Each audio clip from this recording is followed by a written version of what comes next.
Welcome back ناظرین. ہم بات کر رہے ہیں ڈیفنس سروسز میں کانٹریکٹس، اس میں کرپشن اور اس کے اکاؤنٹیبلٹی میکانزمز کی، اور اس میں ایک کیس جو آج کل فرانس میں بھی اٹھ رہا ہے وہ ہے اگوسٹا 90B سب مرین کیس. ایڈمن صاحب، بریک پہ جانے سے پہلے آپ نے کافی سارے نام گنوا دیے اور بات کی کہ فوج میں بھی کرپشن ہوتی ہے اور جو کانٹریکٹس دیے جاتے ہیں پچھلے ادوار میں بھی ہوئی.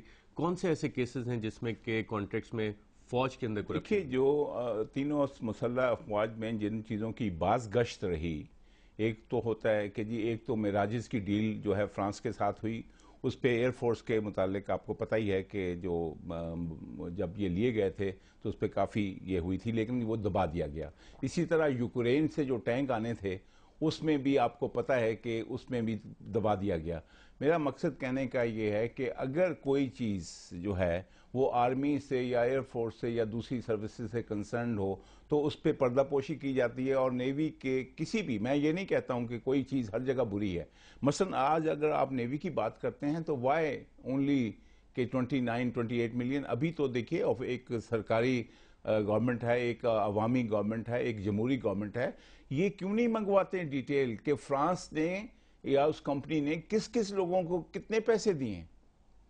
یہ ایک اچھی گورنمنٹ کی ڈیٹیل کون منگوائے گا؟ حکومت منگائے. اپنا زرداری صاحب کی حکومت ہے، گیلانی صاحب کی حکومت ہے. ہمارے گیلانی صاحب جو سب مطلب ہے کہ عوام کا دکھ جو ہے اور عوام کی یہ جو ہم بیگنگ بال جو لے کے پھر رہے ہیں، اس کی بجائے اگر ہم یہ کہیں کہ جو جس کس نے لوٹ کو سوٹ کی ہے پہلے ہم وہ ریکوری کر کے، تو عوام کی جو مہنگائی ہے، جو ان کی جو یہ رینٹل پاور پلانٹ سے جو ان کی کھال کھینچی جا رہی ہے، اس کی بجائے یہ جتنا لوٹ کھسوٹ ان گورنمنٹ نے کی ہے، چاہے وہ نواز شریف کی گورنمنٹ تھی، چاہے وہ زرداری صاحب کی گورنمنٹ تھی، تو ابھی لوگ جو ہیں آپ دیکھیے کہ ایون جو سپریم کورٹ میں جو کیسز ہیں، لوگ اس امید پہ آس لگائے بیٹھے تھے کہ ان چوروں پہ ہاتھ پڑے گا کسی پہ، لیکن وہ سب کے سب دب گئے. تو آپ کو گھوم پھر کے تو پھر وہی، میں معذرت کے ساتھ آپ کے پروگرام میں یہ مثال تو نہیں دینا چاہتا ہوں، لیکن وہ کہتے ہیں کہ غریب کی جورو اور سب کی بھابھی. گھوم پھر کے آپ لوگوں کا اگسٹا 90 براوو اور وہ نیوی پہ نام آتا ہے، تو ذرا ہمت دکھائیں، یہ قوم ہمت دکھائے اور لسٹ مانگ لے. نیوی سے شروع کریں کہ نیوی میں کس کس بندے کو ڈالر جو آئے ہیں وہ سرکوزی صاحب سے مانگ لیں. سرکوزی صاحب اس وقت جو تھے پاور میں تھے، اب بھی وہ پریزیڈنٹ ہیں، ان سے مانگ لیں. انٹرنیشنل لا کے تحت they are obliged to give you the information. ہم لوگ انٹرسٹڈ ہوں گے یہ انفارمیشن منگوانے کے لیے جب بہت سارے نام آتے ہیں، اور آپ نے بھی شروع میں ذکر کیا کہ پولیٹیکل کرپشن بھی اس میں انوالوڈ ہے، ڈیفنس منسٹری میں بھی انوالوڈ ہے، نیوی کے افسران بھی انوالوڈ ہے. کون انٹرسٹڈ ہوگا یہ انفارمیشن منگوانے میں؟ دیکھیے، بات یہ ہے کہ اگر یہ قوم واقعی انٹرسٹڈ ہے کہ یہ کرپشن جو ہے یہاں اس معاشرے سے ختم کی جائے، تو پھر خود اس عوام کو بھی سوچنا چاہیے کہ وہ کیوں ایسے لوگوں کو بار بار اپنے اوپر لاتے ہیں جن کے اوپر جنہوں نے اپنے آپ کو ثابت نہیں کیا کہ وہ بالکل یہ صحیح ہیں. آپ یہ دیکھیں کہ دونوں پولیٹیکل پارٹی کے جو ایسٹس ہیں وہ باہر ہیں، جو پیسہ ہے وہ باہر ہے. اگر ان کی کوئی لا فال انکم ہے، زرداری صاحب کی ہے، نواز شریف صاحب کی ہے، تو وہ خدا کے لیے یہ اپنے آپ کو ڈکلیئر کریں کہ جی اگر ارشد صاحب آج آپ کے بینک اکاؤنٹ ہیں لندن میں، یا میرے اگر بینک اکاؤنٹ باہر ہیں، تو میں جیسے میرا لیڈر کہتا ہے کہ اگر یہ لوگ لے آئیں تو وہ سارا ٹیکس میں دیتا ہوں. میرا 1 ٹکا بھی باہر اگر ہے تو میں ڈونیٹ کرتا ہوں اس پاکستان کو، اور میں اس ڈونیٹ کرتا ہوں کہ اگر 1 ٹکا یا ایک جائیداد بھی میری باہر ہے، میں کہتا ہوں باقی لوگ بھی کریں. یہی بات تو زرداری صاحب بھی کہتے ہیں زرداری صاحب کیا کہتے ہیں؟ کہ ایک بھی اگر باہر اپروو کر دیں تو میں قوم کو دے دوں گا سارا کچھ. میرا خیال ہے کہ پھر زرداری صاحب صدر ہیں، ہمارے صدر ہیں، تو میں ان کو کیا کہہ سکتا ہوں، وہ نہ کریں. لیکن جو باقی پھر زرداری صاحب کے اوپر جو بات ان کے جو حصہ دار بیٹھے ہیں، یہ جو نورا کشتی کر رہے ہیں، یہ تمام پولیٹیکل پارٹی جس میں P M L N, M Q M, A N P, یہ سب شامل ہیں، تو پھر پوری قوم کو بیوقوف بنایا جا رہا ہے کہ I scratch your back, you scratch my back.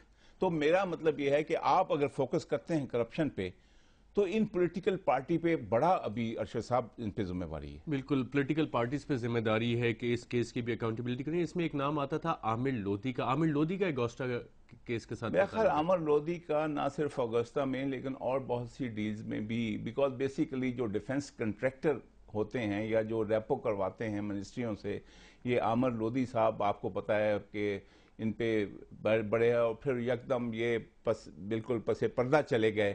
تو اصل میں یہی وہ لوگ ہوتے ہیں جو کہ یہ بڑے بڑے انٹرسٹ گروپ جو ہے ان کو کور کرتے ہیں، اور وہ چھوٹی مچھلیوں کو پکڑ کے اور ان کو ذبح کر کے اور وہ اس کو کور کرتے ہیں۔ لیکن میں یہ سمجھتا ہوں کہ آپ نے ایک بڑی ذمہ داری اٹھائی ہے، یہ بڑی آپ کی ہمت ہے، اور میں سمجھتا ہوں کہ یہ اگر آپ میں یہ ایک، میں تو پہلے بھی آپ سے عرض کی کہ یہ ٹپ آف دا آئس برگ ہے، اگر میں تیار ہوں ہر طریقے سے آپ کا اگر، اور لیکن اس کا زیادہ اونس جو ہے وہ خود رحمان ملک صاحب کو چاہیے۔ رحمان ملک صاحب اپنے جو باس ہے اس کو کلیئر کروائیں۔ رحمان ملک صاحب کے یہ اوپر جو ہے بڑی ذمہ داری ہے کہ آپ جو ہے اگر یہ اس قسم کی کرپشن کی باتیں ہو رہی ہیں، وہ دعوے کر رہے ہیں، تو یہ رینٹل پاور پلانٹ کی باتیں کر رہے ہیں کہ لوگ اتنی کرپشن ہوئی ہے۔ یہ آپ دیکھیں جو ہمارے یہ جو سفید ہاتھی ہیں، پاکستان سٹیل، پی آئی اے، ان پہ بھی ایڈمل صاحب بات ہوگی۔ تو یہ بات ہے کہ ان پہ کیوں نہیں بات کرتے کی بات کی، عامر لودھی کا 28 ملین کی بات آپ کرتے ہیں، اور یہ جو 28 ملین ڈالرز، جی ڈالرز، اور واٹ اباؤٹ ہر مہینے آپ کا یہ جو سفید ہاتھی جو کھا رہے ہیں سٹیل مل، پی آئی اے اور اس قسم کی شکل میں، اور جو یہ این آئی سی کی ابھی جو کرپشن ہوئی، اور یہ کون تھے، یہ کس کے دوست تھے، کس کی شیلٹر کے نیچے لوگوں نے آپریٹ کیا؟ یہ اسی جی ایچ کیو کے اور اسی پرویز مشرف کے شیلٹر کے نیچے پچھلے 8 سال گزرے ہیں۔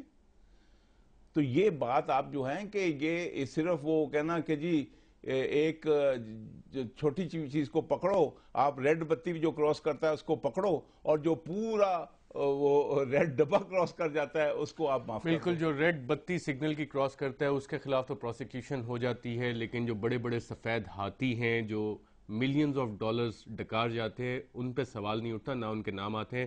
ناظرین، بریک کے بعد ہم اپنی گفتگو جاری رکھیں گے ڈیفنس سروسز میں کرپشن اور ان کی اکاؤنٹیبلٹی کے میکانزمز کے، چھوٹے سے وقفے کے بعد۔